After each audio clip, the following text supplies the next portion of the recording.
भगवान विष्णूच्या 10 अवतारापैकी वराह अवतार हा एक अवतार आहे. भगवान विष्णूच्या 10 अवतारापैकी हा तिसरा अवतार आहे.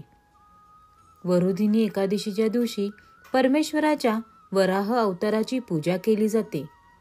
याला वरुधिनी एकादशी असेही म्हणतात. वरुधिनी एकादशीच्या दिवशी वराहाची पूजा करून त्यांच्या जन्माची कथा ऐकल्याने पुण्य प्राप्त होते. राक्षसांचा नाश करण्यासाठी भगवान विष्णूंनी वराह अवतार घेतला होता. अशी पौराणिक कथा आहे की देवाच्या वराह अवताराच्या आख्यायिकेनुसार 7 ऋषी एकामागून एक वैकुंठाला जात होते. तेव्हा वैकुंठ लोकांचे द्वारपाल जय आणि विजय यांनी 7 ऋषींना महाद्वारावरती थांबवले होते. यामुळे 7 ऋषी संतप्त झाले आणि त्यांनी दोन्ही द्वारपालांना शाप दिला की ते 3 जन्म पृथ्वीवर राहतील आणि राक्षस म्हणून राहतील. जय आणि विजय हे दोन्ही द्वारपाल जेव्हा शापाच्या पराभवामुळे राक्षस बनले तेव्हा त्यांनी पृथ्वीवासियांना त्रास देऊ लागले. ते लोकांना यज्ञविधी करण्यात अडथळे आणत. हिरण्यकश्यपू आणि हिरण्यक्ष अशी या राक्षसांची नावे होती. या राक्षसांच्या अत्याचारामुळे लोकांमध्ये आक्रोश निर्माण झाला होता.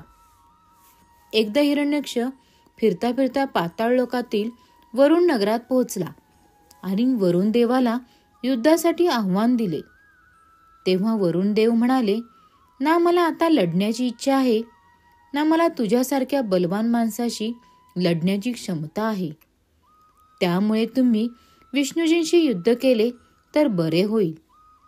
यानंतर सर्व देवांनी मिळून ब्रह्माजींना हिरण्यकश्यपूपासून मुक्ती मिळावी म्हणून प्रार्थना केली.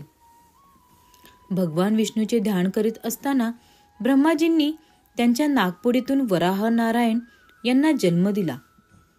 अशा प्रकारे ब्रह्मदेवाच्या नागपुडीतून विष्णूचा तिसरा अवतार वराह अवतार जन्माला आला.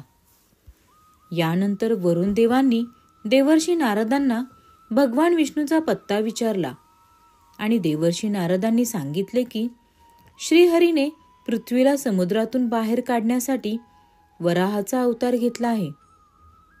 त्यानंतर वरुण देवही तेथे पोहोचले आणि हिरण्यक्ष तेथे पोहोचले. हिरण्यक्ष राक्षसाने वराहाला युद्धासाठी आव्हान दिले. यानंतर भगवान वराह आणि हिरण्यक्ष यांच्यात मोठे युद्ध झाले. तेव्हा भगवान विष्णूच्या वराह अवताराने हिरण्यक्षच्या पोट त्याच्या दाताने आणि जबड्याने फाडून पृथ्वीला त्यांच्या जाचातून मुक्त केले. वराह अवताराचे महत्त्व हे आहे की त्याने पृथ्वीला रसातळातून बाहेर काढून तिला पुन्हा स्थापित केले. यामुळे पृथ्वीवर जीवन पुन्हा शक्य झाले. या अवतारातून हेही शिकवण मिळते की भगवान नेहमीच आपल्या भक्तांचे रक्षण करतात. तर मित्रांनो, कशी वाटली ही कथा? अशाच वेगवेगळ्या कथा ऐकण्यासाठी आपल्या चॅनलला लाईक करा, शेअर करा आणि सबस्क्राईब करायला विसरू नका.